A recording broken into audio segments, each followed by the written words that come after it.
जय हिंद दोस्तों। तो आज हम ब्लैक बुक पब्लिकेशन की जो रेलवे सामान्य ज्ञान और सामान्य विज्ञान की जो बुक आई है उसमें आज हम भौतिक विज्ञान में जो भी 100% दिए गए हैं उसे आज हम इस वीडियो में देखेंगे। और ये हमारा क्लास 2 है, ठीक है। और क्लास 1 की जो प्लेलिस्ट है उसका जो लिंक है वो आपको इस वीडियो की डिस्क्रिप्शन में मिल जाएगा, ठीक है। तो चलिए बिना किसी देरी के पहले सवाल से वीडियो को शुरू करते हैं। अगला सवाल है कि प्रक्षेप गति के मामले में गतिज ऊर्जा किस स्थिति में न्यूनतम होगी। तो उच्चतम बिंदु पर, ठीक है, उच्चतम बिंदु पर। आप सिर्फ ध्यान से सुने दोस्तों। प्रक्षेप कण डैश होने पर प्रक्षेप का परास अधिकतम होता है, तो 45 डिग्री होने पर। किसी वस्तु को प्रक्षेपित करने पर उसकी आरंभिक स्थिति और प्रक्षेपण के द्वारा गिरने के दौरान तय की गई दूरी क्या कहलाती है। तो ये कहलाती है परास। एक प्रक्षेप द्वारा तय किए गए पथ को क्या कहा जाता है। एक प्रक्षेप द्वारा तय किए गए पथ को क्या कहा जाता है। तो ट्रैजेक्टरी, ठीक है, ट्रैजेक्टरी। अगला सवाल है कि सरल रेखी गति में वस्तु डैश के अनुदिश गमन करेगी। तो सीधी रेखा के। ब्राउनिन गति की खोज किसने की थी। तो रॉबर्ट ब्राउन ने। यदि वस्तु का विस्थापन शून्य है तो बल द्वारा किसी वस्तु पर किया गया कार्य क्या होगा। तो शून्य। गति के दूसरे समीकरण द्वारा किसके बीच संबंध को दर्शाया गया है। गति के दूसरे समीकरण द्वारा किसके बीच संबंध को दर्शाया गया है। स्थान और समय के। आयजक न्यूटन द्वारा गति के कितने नियम प्रतिपादित किए गए थे। तो 3। आयजक न्यूटन के द्वारा गति के कितने नियम प्रतिपादित किए गए थे। 3। अगला सवाल है गति न्यूटन की गति के दूसरे नियम का समीकरण क्या है। तो F बराबर ma। न्यूटन की गति के प्रथम नियम का अन्य नाम क्या है। न्यूटन की गति के प्रथम नियम का अन्य नाम क्या है। जड़त्व का नियम। न्यूटन के दूसरे गतिशील नियम के अनुसार किसी वस्तु पर कार्य करने वाला बल उस वस्तु के डैश और डैश के गुणनफल के बराबर होता है। तो द्रव्यमान और त्वरण के। पानी की आपूर्ति शुरू होते ही घास के मैदान में लगा छिड़काव यंत्र का घूर्णन किस सिद्धांत पर आधारित होता है। तो न्यूटन की गति के तीसरे नियम पर। और आपकी जानकारी के लिए बता दो दोस्तों, ब्लैक बुक पब्लिकेशन की जो रेलवे सामान्य ज्ञान की जो बुक है इसकी वीडियो हमारे चैनल पर डेली सुबह 8 से 9 बजे के बीच में आती है, ठीक है। उसके लिए अभी तक आपने हमारे यूट्यूब चैनल को सब्सक्राइब नहीं किया है तो प्लीज़ आप हमारे यूट्यूब चैनल को सब्सक्राइब कर लें और बेल आइकन को जो है दोस्तों ऑन कर लें, ठीक है, ताकि मैं जब भी वीडियो डालूँ आपको उसका नोटिफिकेशन जो है सबसे पहले मिलता रहे, ठीक है। अगला सवाल है किसी वस्तु के संवेग परिवर्तन की दर बल की दिशा में आरोपित असंतुलित बल के समानुपाती होती है। इस नियम को क्या कहा जाता है। तो न्यूटन की गति का दूसरा नियम। अगला सवाल है कि व्यवस्थित वस्तुओं की वो प्रवृत्ति जो उसे स्थिर या समान गति से गतिमान रखने के लिए परिवर्तित करता है क्या कहलाता है। तो वह कहलाता है जड़त्व, ठीक है। क्या कहलाता है। जड़त्व। किसी वस्तु का द्रव्यमान इसके डैश का सांख्यिकी माप होता है तो जड़त्व के। किसी वस्तु का द्रव्यमान इसके डैश का सांख्यिकी माप होता है तो जड़त्व के। तेज गति से चलते हुए एक कार जब अचानक मुड़ती है तो यात्री एक तरफ गिरने लगते हैं, ऐसा डैश के कारण होता है। तो यह होता है जड़त्व के कारण। किसी वस्तु के द्रव्यमान का मापन क्या कहलाता है। तो यह कहलाता है जड़त्व। अगला सवाल है समापन रेखा को पार करने के बाद भी एक धावक भागना जारी क्यों रखता है। तो गति की जड़ता उसे आगे बढ़ाती है, इसलिए। मुक्त रूप से गिरने वाली किसी वस्तु द्वारा अनुभव किया जाने वाला त्वरण इसके डैश से स्वतंत्र होता है। तो द्रव्यमान से, ठीक है, द्रव्यमान से। किसी वस्तु के जड़त्व में वस्तु डैश की प्रवृत्ति होती है कि गति की अवस्था में किसी भी परिवर्तन का विरोध करने की। पिंड का जड़त्व आघूर्ण डैश पर निर्भर नहीं करता। तो पिंड के कोणीय वेग पर। पिंड का जड़त्व आघूर्ण जो है डैश पर निर्भर नहीं करता, पिंड के कोणीय वेग पर। अगला सवाल है कि यह एक रॉकेट के सिद्धांत पर काम करता है। एक रॉकेट जो है काम करता है रैखिक संवेग के संरक्षण के सिद्धांत पर। द्रव्यमान और वेग के गुणनफल के रूप में किसे परिभाषित किया जाता है। तो संवेग को। 14 kg द्रव्यमान वाला 28 मीटर प्रति सेकंड के वेग से वाले पिंड का संवेग कितना होगा। तो 392 kg मीटर प्रति सेकंड। किसी पिंड के संवेग परिवर्तन की दर डैश होती है। तो लागू होने वाले बल के सीधे अनुपातिक। अगला सवाल है कि m द्रव्यमान की कोई वस्तु भी वेग से गतिमान है तो इसके वेग को डैश द्वारा व्यक्त किया जाता है। तो mv के द्वारा, ठीक है, mv के द्वारा। किसी वस्तु पर गुरुत्वाकर्षण द्वारा आरोपित बल क्या कहलाता है? तो भार। किसी वस्तु पर गुरुत्वाकर्षण द्वारा आरोपित बल क्या कहलाता है? भार। आवेग को डैश के गुणनफल का माप देता है। आवेग डैश के गुणनफल का माप देता है, तो बल और समय के। ठीक है, बल और समय के। अगला सवाल है कि संवेग संवेग में नियत परिवर्तन के लिए थोड़े समय के लिए कार्यरत एक भारी बल डैश कहलाता है? तो ये कहलाता है आवेगी बल। सरल मशीन के वेग का अनुपात मशीन में डैश द्वारा तय दूरी और डैश द्वारा तय दूरी का अनुपात होता है, तो प्रयास और भार के द्वारा। ठीक है, प्रयास और भार के द्वारा। किसी वस्तु के वेग में परिवर्तन की दर नियत है, इसका औसत वेग कितना होगा? तो प्रारंभिक और अंतिम वेग के योग का आधा। प्रारंभिक और अंतिम वेग के योग का आधा। समय t1 और t2 के बीच वेग समय के अंतर्गत उस समय अंतराल के दौरान वस्तु के डैश के बराबर होती है, तो विस्थापन का परिमाण के द्वारा। विस्थापन के परिमाण के द्वारा। कोई पिंड विराम से चलना शुरू करता है, इसका विस्थापन डैश समानुपातिक तब होता है जब इसका त्वरण स्थिर हो, तो समय का वर्ग या टाइम स्क्वायर्ड के। विस्थापन के परिवर्तन की दर को क्या कहते हैं? विस्थापन के परिवर्तन की दर को क्या कहते हैं? तो ये कहते हैं वेग। गति का पहला समीकरण किसके बीच संबंध दर्शाता है? तो वेग और समय के बीच। गति का पहला समीकरण किसके बीच संबंध दर्शाता है? तो वेग और समय के बीच। ठीक है। अगला सवाल है कि यदि ऊपर की ओर फेंकी गई एक वस्तु का प्रारंभिक वेग 14 मीटर प्रति सेकंड है, तो इसके उच्चतम बिंदु तक पहुंचने में डैश समय लगेगा? तो 1.43 सेकेंड। ठीक है, 1.43 सेकेंड। न्यूमेरिकल के प्रश्नों को दोस्तों हम छोड़ के चलेंगे। गोलियां किस गति पर यात्रा करती है? तो ये करती है पराध्वनिक के। गोलियां किस गति पर यात्रा करती है? पराध्वनिक गति पे। डैश किसी वस्तु द्वारा तय की गई कुल मार्ग लंबाई है, जिसे वस्तु के स्थानांतरित होने के दौरान कुल समय अंतराल द्वारा विभाजित किया जाता है, तो है औसत गति। एकांक समय में किसी वस्तु द्वारा तय की गई दूरी को डैश कहा जाता है, तो यह कहा जाता है गति। जब कोई वस्तु समान गति से वृत्ताकार पथ में गतिमान होती है, तो उसकी गति क्या कहलाती है? तो एक समान वृत्तीय गति। ठीक है, एक समान वृत्तीय गति। हवा में ध्वनि की चाल कितनी होती है? हवा में ध्वनि की चाल होती है 343 मीटर प्रति सेकेंड। प्रकाश की गति अधिकतम किस माध्यम में होती है? तो यह होती है निर्वात में। जब आप किसी कार की गति को दोगुना करते हैं, तो इसे रोकते समय यह डैश गुनी अधिक दूरी तय करेगी, तो 4 गुनी। वह गति क्या कहलाती है जिसमें एक कण या पिंड सीधी रेखा में चलता है? तो है रेखीय गति। सीधी रेखा के सापेक्ष किसी वस्तु की गति को क्या कहा जाता है? तो सीधी रेखीय गति। ठीक है, सीधी रेखीय गति। प्रति इकाई समय में किसी वस्तु के वेग परिवर्तन को डैश कहा जाता है? तो यह कहा जाता है त्वरण। यदि 10 किलोग्राम द्रव्यमान की किसी वस्तु पर 20 न्यूटन बल लगाया जाता है, तो त्वरण कितना होगा? तो 2 मीटर प्रति सेकंड स्क्वायर। जब किसी वस्तु को त्वरित किया जाता है तो उस पर हमेशा एक बल कार्य करता है। अगला सवाल है कि वेग में हुए परिवर्तन को समयांतराल से विभाजित करने पर प्राप्त परिवर्तन क्या कहलाता है? यह कहलाता है औसत त्वरण। ठीक है, औसत त्वरण।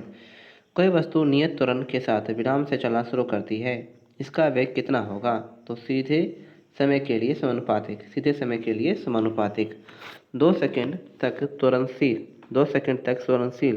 एक सेकंड तक त्वरणशील उसी कार से गुनी अधिक तय करेगी में कार विरामावस्था से समान त्वरण से चलती है, तो 4। ठीक है। अगला सवाल है नकारात्मक त्वरण किसकी दिशा के विपरीत होता है? तो वेग के। नकारात्मक त्वरण जो है किसकी दिशा के विपरीत होता है? तो वेग के।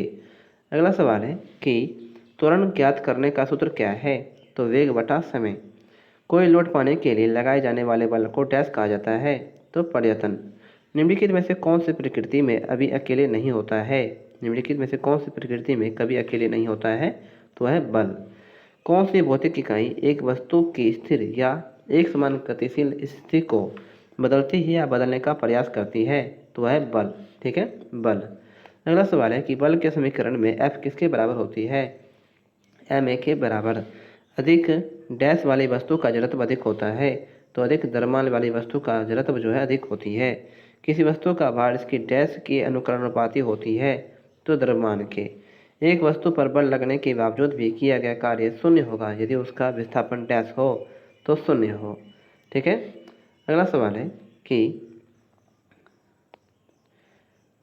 वह बल जो पृथ्वी के अपनी धुरी पर घूर्णन करने के कारण उत्पन्न होती है और हवा की दिशा को प्रभावित करता है, उसे क्या कहा जाता है? तो उसे कहा जाता है कोरियोलिस बल। ठीक है, कोरियोलिस बल। एक दूसरे से स्मॉल डी दूरी पर स्थित कैपिटल एम और स्मॉल एम द्रव्यमान वाली दो वस्तुओं के बीच लगने वाला आकर्षण बल डैश के अनुपाती होता है। तो वस्तुओं के द्रव्यमानों के गुणनफल कैपिटल एम गुणे स्मॉल एम के। कौन सा बल वस्तु पर सतह के लंबवत कार्य करती है? तो परनोद। कौन सा बल वस्तु की सतह के लंबवत कार्य करती है? तो परनोद। कौन से वैज्ञानिक ने दो आवेशित कणों के बीच आकर्षण प्रतिकर्षण के बल को नियंत्रित करने वाला नियम दिया था? तो चार्ल्स कूलॉम ने। ठीक है, चार्ल्स कूलॉम ने। किसी द्रव में वस्तु पर लगने वाला घर्षण बल किस पर निर्भर करता है? किस पर निर्भर करता है? तो इनमें से सभी पर। द्रव की प्रकृति पर, द्रव की आकृति पर और द्रव की सापेक्ष इसकी गति पर। जब हम एक हथौड़े की मदद से मांसपेशी बल लगाते हैं तो कौन से अन्य बल भी कील की दीवार में ठोकने में योगदान करते हैं? तो वह घर्षण बल। हवा से गुजरने पर वस्तुओं पर हवा द्वारा कौन सा बल लगाया जाता है? तो घर्षण बल। हवा से गुजरने वाली वस्तुओं पर हवा द्वारा कौन सा बल लगाया जाता है? घर्षण बल।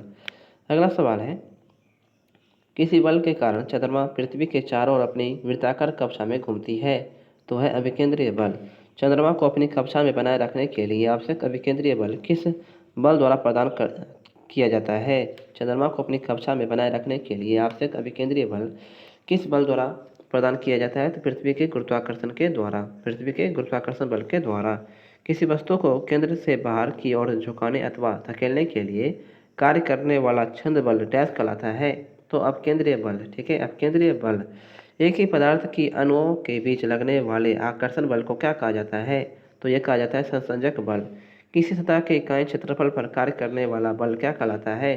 तो दाब। किसी सतह के इकाई क्षेत्रफल पर कार्य करने वाला बल क्या कहलाता है? दाब। दबाव का सूत्र क्या होता है? तो बल बटा क्षेत्रफल। इकाई क्षेत्रफल पर परनोद को क्या कहा जाता है? तो यह कहा जाता है दाब। ठीक है, दाब।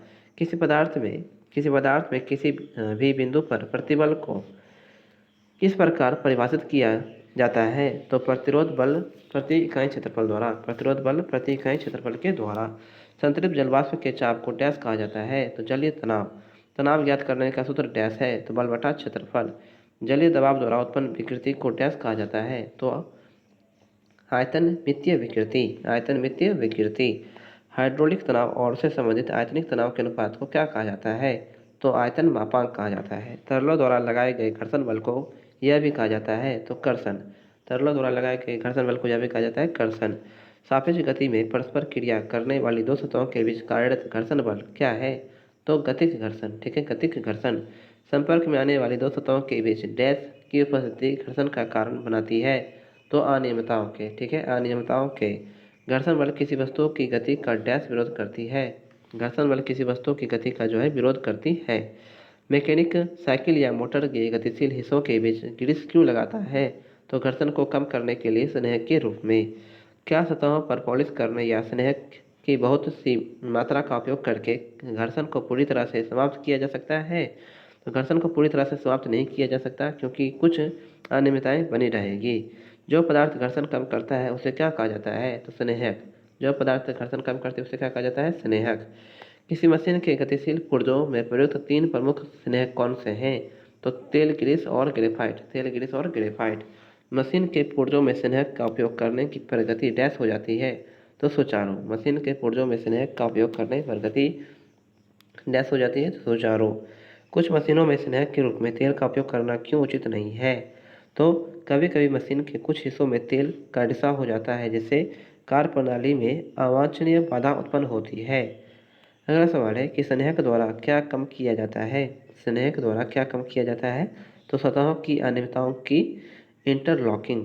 स्नेहक किसी मशीन के गतिशील हिस्सों के बीच घर्षण को कैसे कम करते हैं? तो स्नेहक गतिशील पुर्जों के बीच एक पतली फिल्म बनाता है ताकि वह सीधे एक दूसरे से रगड़ न खाए। ठीक है।